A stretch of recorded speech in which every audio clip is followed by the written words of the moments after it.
Hello, I'm Spurg, this is Pat, and welcome to the best motorcycle helmets of 2025. Now, as you know, we review dozens of new helmets every year. We ride in them, we crash in them, we listen to what our coworkers have to say about them, and even our customers as well. And we use that information to bring you our favorite helmet picks for this year. Now, there are a lot of great motorcycle helmets out there, and with this video, we're going to highlight some new helmets as well as some returning favorites for you to consider as you begin your search for a new lid. Now, we'll do our best to provide QR codes as well as links in the description below for our best of landing page, where you can find even more detailed information on all the helmets that we will discuss today. Just keep in mind that this video is meant to be a top-level guide. So if you want more detailed information about any of these helmets, there's additional breakdown videos that are only a click away. Let's kick things off with some of the best street helmets of 2025, and first up is the Arai regent-x. All right, so obviously Arai is a leader when we're talking about premium. From a full face standpoint, this is the most affordable helmet within Arai's line. This is currently just under the $600 mark. This is going to be something where when you're thinking about Arai, you're thinking about comfort, you're thinking about premium, you're thinking about handmade, and this is really your entry-level point into that Arai family. Yeah, and it's one of the most well-known brands worldwide, and for a good reason. They make an extremely safe helmet with the R75 shape throughout, so it has great rotational protection, and that's been something they've been doing long before the rotational impact discussion even started taking place. So I really dig what they're doing. In my opinion, the style is a little bit dated, but I know Spurgeon, this is right up your alley. Yeah, I think it has a classic style to it. I think, my biggest concern whenever recommending to a customer or a friend an Arai helmet, just keep in mind that like every Arai helmet does have a different head shape. This particular one is relatively good for the majority of the American market with an intermediate oval shape to it. And the only other thing that sometimes gets Arai from a con standpoint is the side pods in the side of the head. This is one of the few manufacturers that's still doing this. Arai's claim is that they will not jeopardize the integrity of the shell by not having those mechanisms built into it. So that's where you're still getting the side pods on the side here. But overall, this is a great pick for someone looking for a premium full face helmet in 2025. What do you have for us for someone that's not looking to spend, the $600 mark? Yeah, so if you don't have 6 C notes out there, one of the biggest questions we get is around the ADV K1S. It's something, if you look on TikTok, if you look on really Reddit, anywhere out there, people are always talking about this helmet. And I think it's because at around the $230 price point, you get a classic AGV style at that price point. You get a nice sleek design, almost like a MotoGP look, something that looks like the Pista, but doesn't cost $1,700. So you get that styling and that look, all for an affordable price point. So the one note here is that this is an aggressive style. It's why so many people like it. If it's too aggressive for you, you could check out something like the Sedici Strata 3. That's been a recommendation from us for years in the past. But we really wanted to shake things up this year with something that, AGV has improved on. And if you are someone that just doesn't want to spend that north of $1,000 money, but you still like that, hawksbill design and that aggressive race look, this is a great option for you. Yeah, and we saw the K1 come and go, and the K1S replaced it, and you got that ECE 2206, but they also got rid of the confusing sizing for a lot of new riders out there. It was like medium small and medium large. They got rid of that, just went with a medium, and I think the updates overall, as well as getting the 2206 safety rating for that price point, is still a solid contender. So there you have it. You can check out the Arai regent-x or the AGV K1S if you're looking for a great full-face helmet this year. Next up, let's talk about modular helmets, and the first one is going to be our premium pick with the Schuberth C5. Now, folks that love Schuberth, and one of the issues that we really had with the C4 is that it was a divisive helmet. It really kind of drove Schuberth fans away. The C5 is a true return to form. This is coming in around the $800 price point, so it is a very premium helmet. And very first and foremost, when we're talking about a modular helmet, we are talking about a helmet that you can open up when you get to a rest stop. You can talk to your riding buddies, you can have a drink, and then you can get back to riding. Yeah, and this Schuberth C5 kept a lot of cool things from the C4 that people did like and moved it into the C5. We're talking about the DFP, or the direct fiber processing. They're able to control every single fiber within the shell design and really reinforce key areas that tend to take impacts while making it lighter in other areas that don't necessarily need to be that protected. One of the biggest questions Pat and I get is about, is that helmet quiet?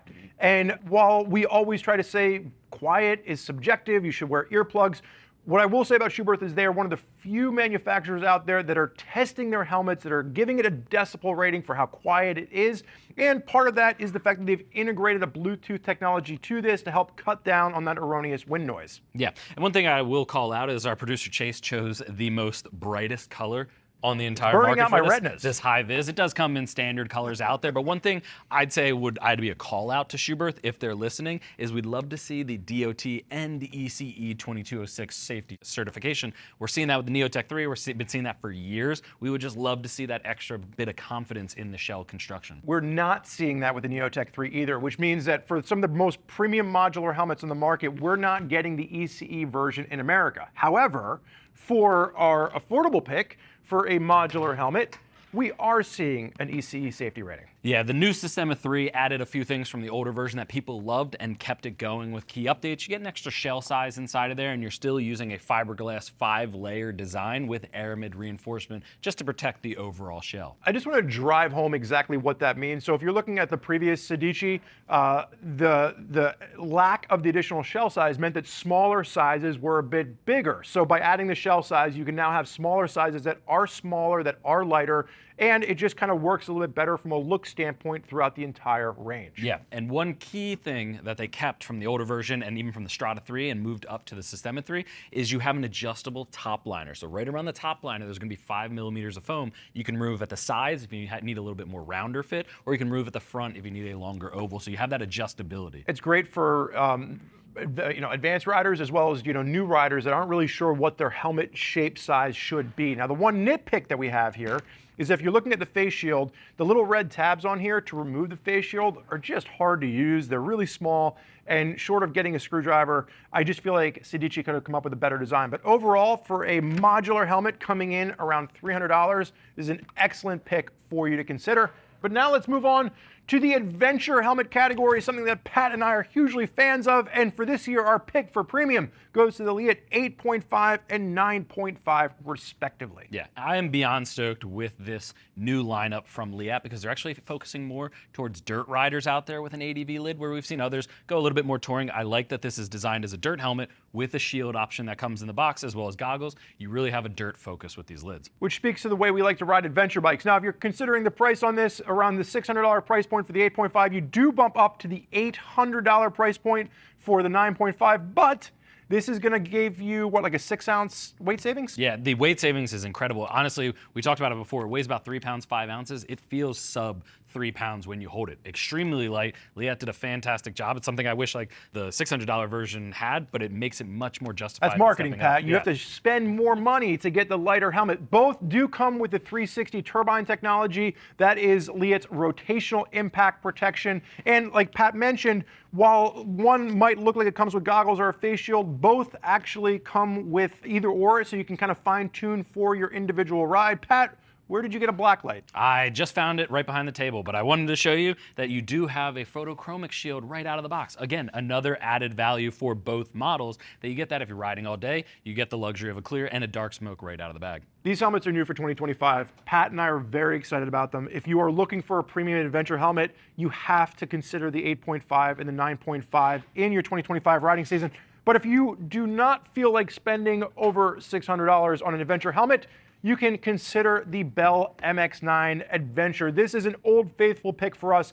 Even if you are just looking at getting into adventure riding, this is something that is really hard to beat. Coming in around that $230 price point, it's basic value at its best. Yeah, I think this is like the trusty Rusty of the entire ADV line. It's been around for so long. I don't know if Bell's going to love us calling it that. It's been around for so long, but it's something you'll see at every dual sport. You'll see it at every adventure ride. There's so many out there because it's so popular, because at $230, you're getting MIPS, you're getting a few shell sizes, and you're getting a lot of features, all for a budget price point. I don't know if we've talked about it yet in this video. MIPS stands for Multi-Directional Impact Protection System. That's going to help with your low-speed rotational forces. You can use this helmet as an adventure lid with a face shield. You can take the face shield off. You can use it with goggles. You can leave the face shield on. You can take the peak off and use it as a full face helmet. There's a lot of versatility for that $230 price point. If we had to come up with a nitpick, it's a little bit on the heavier side compared to some of those premium Leatts that we were talking about, but it's really hard to beat. So affordability, you can't go wrong with the MX-9 Adventure from Bell. And if you want something more premium, definitely consider the Leatt 8.5 and 9.5 this riding season. And keeping it similar, but a little bit different. We're going to move into the dirt section, and the first one up here is our premium option and my favorite in the dirt sector, which is the 6D ATR3. Now, this is a premium helmet. You're looking up just under the $800 price point, but it's going to be the helmet on every fast rider at your track and on the trails. I can almost guarantee you that. So 6D has been known for their omnidirectional suspension, and basically they have a suspension system within the helmet in between the two liners. One of their biggest critiques in the past was shell size and weight, which they solved with this helmet. Yeah, they shed so much weight on this model, and that was one of the big complaints, is it looked like you were a bobblehead. The helmet was always bigger because of all that technology built in. But what I love is they trimmed down the shell. They've really solved for the weight issue. I mean, this is coming in under 3 pounds, which we expect from dirt helmets nowadays, but just everything that they added in there, the protection, the weight shedding, and the overall shell reduction, it's a great option, especially at that premium price point. It's one of the more expensive helmets out there on the market for dirt. And that's probably the biggest critique that we have for it, is it's a dirt bike helmet that's going to cost you around the $800 price point. However, another manufacturer that's also shed some weight and has been able to keep the price point down. For an entry-level off-road helmet, you can check out the Fox Racing V1. They shed like 11 ounces off of this helmet. Yeah, you're coming in sub 3 pounds now, which was always the complaint with Fox helmets. They were up. The fitment was a little bit odd, but they were up over the 3-pound marker by a hefty margin. We saw the V3 get introduced, and the V1, being the budget-oriented version within their line, gets all those similar features. They've trimmed down where they need to, and it really just follows the contours of the skull throughout, really to just trim down the weight of the shell. Our critique here is that with all of that trimming, this one is definitely going to be a narrower fit. It is a true long oval helmet. That's one of the biggest complaints that we've seen from riders out there. If you are not someone that, has a long oval head shape, you could consider something like the Bell MX-9 as an alternative for this. It's still a great off-road helmet, but the Fox V1 is just incredibly light for that $220 price point. Yeah, and if that's still too high, they did keep a model within their line within the same name called the Fox V1 Core. It just saves a few bucks and doesn't get the updates and the overall styling and smaller shell, but you have that option for a few bucks saving. I think we failed to mention that this has MIPS as well for that price point. So it gets that multi-directional impact protection system. So for dirt, if you are looking for a budget-friendly option to get you out there on the trails this riding season, check out the Fox Racing V1. And if you want something more premium, that's where Pat has you covered with his Liet recommendation.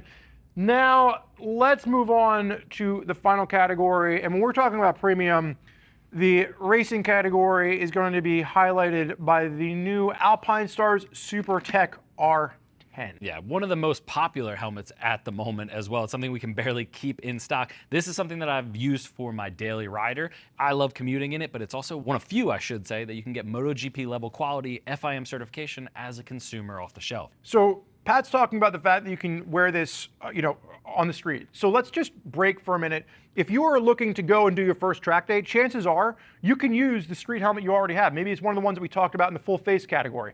But when you get to a track level helmet, oftentimes you're sacrificing some of that comfort to get something that is more aggressively fitting, so it's not moving around. It's more aerodynamic, so it helps to move wind, and it has a wider field of vision when you're in that full tuck position. Sometimes track helmets aren't the best all-arounders, and that is an exception with the Alpinestars. Yeah, between the features that you get the A-head top liner, which is like a MIPS rotational style protection, but you can also adjust it to make sure that it fits properly, but you also get an aggressive fit throughout that's going to be comfortable, like I do, for all-day riding. So Pat mentioned at the start of this that it's a helmet that we've had trouble keeping in stock. This is a $1,000 helmet to start. It gets even more for the graphics. And the fact that people really aren't complaining about the price, I think really does speak to the quality you are getting when you open the box. Now this is premium. So if you want something a bit more affordable, you can check out the Scorpion EXO R1.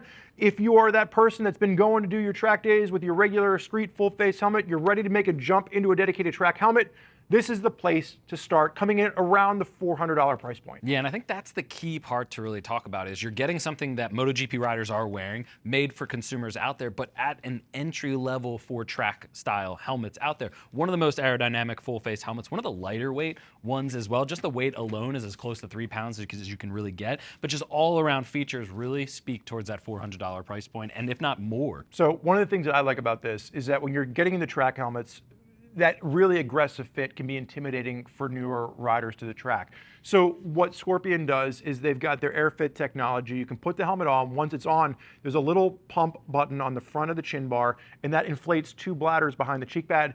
You get the helmet on, you inflate it so it's really aggressively tight on your cheeks. You go out, you do your session, you come back in, you let the air out, and the helmet's easy to get on and off. So again, if you're looking for your entry level into the track, this is still something you can use on the street, but it is a great entry-level track option. The Scorpion EXO R1 is one to consider. And if you want the utmost in premium of 2025, it is going to be a hard one to beat if you're taking a look at the Alpine Stars.